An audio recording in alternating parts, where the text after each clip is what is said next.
দেখেন গরু চুরি করতে আসে, চোরের ধরা খাইয়া পরে ট্রাক হয়ে চলে গেছে।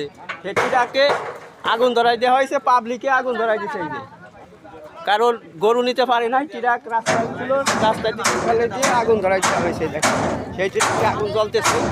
এই যে দেখেন ট্রাকটির অবস্থা কি, গরু চুরতে আইসা ধরা গেছে। গরু চোর তো ধরা হয় না, ট্রাক ধরা খেয়ে গেছে। ট্রাক ধরা খেয়ে গেছে গরু চুরি আইসা, ঠিক না কাকা? এটা ঘটনা কোন সময়? গতকাল রাত 2টার সময় আর কি গরু চুরি করতে আইছিল রমেশ মন্ডলের বাড়ি, ওইখানে আমজনতা, ঠিক আছে, গরু চুরি করতে আইছে, চোর পালিয়ে গেছে এবং ট্রাক লেগে গেছিল। এই আমজনতা সবাই ধরে ট্রাকটা পুড়ে ফেলছে। এই যে সে ট্রাকটা অনেক জ্বলতেছে, দেখেন কিভাবে ফুটতেছে ট্রাকটি। চোরে পাইলে তো চোখ উঠে দিতে পারলি কি, চ্যাং টুং কাইটা লাগে, কিন্তু পারলো না। কোম্পানির গাড়িটি ক্ষতি হয়ে গেল। ভালো থাকবেন সবাই।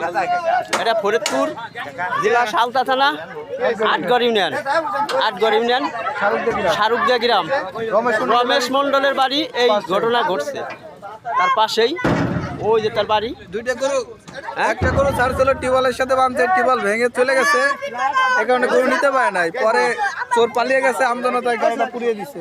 অনেক সুন্দর কাজ করছে, যাতে চোর সাবধান থাকে, যাতে এলাকায় চুরি করতে হলে আরো সতর্ক থাকতে হবে মানুষের। ঠিক ঠিক, অনেক কষ্টের বল, একটা গরু আপনার 4-5 লাখ টাকা দাম, অনেক ই করে মানুষে যে পালন করে, অনেক কষ্টের উপার্জন। আমরা চুরি করবো কেন? খেটে খাইলে অনেক পরিশ্রম আছে, কাজ করে খাও। হ্যাঁ ঠিকই তো, কাজ করে না খেয়ে অন্যের গরু চুরি হওয়ার আইসা ক্ষতি হয়ে গেল। 10 লাখ টাকার ক্ষতি হয়ে গেছে, 5 লাখ টাকার গরু নিতে আইসা। আর চোরে যদি ধরা খাইতো তাহলে কি অবস্থা হইতো এটাই বুঝেন। এখানে সাবধান থাকবেন চোর। দেখেন গরু তো নিবার আইসে উল্টে ফেলে সে তারাই ফাইসে গেছে। কিভাবে ট্রাকটি ফুটতেছে দেখেন, ভিডিওটি দেখাইতেছি। এদিকে আসো, এই যে দেখো উঠতেছে কিভাবে, দেখো এই যে আগুন দগদগায় জ্বলতেছে, পুরো গাড়ি শেষ। গাড়িটা নতুনই ছিল, আগুন দগদগায় দেখেন কিভাবে জ্বলতেছে একদম। অনেক পাবলিক এখানে চার আনাদে কানাদে ভরা। রাত 2টার দিকে ঘটনাটা ঘটছে আমাদের ফরিদপুর জেলা সালতা থানা, আটগড় ইউনিয়ন, শারুকদিয়া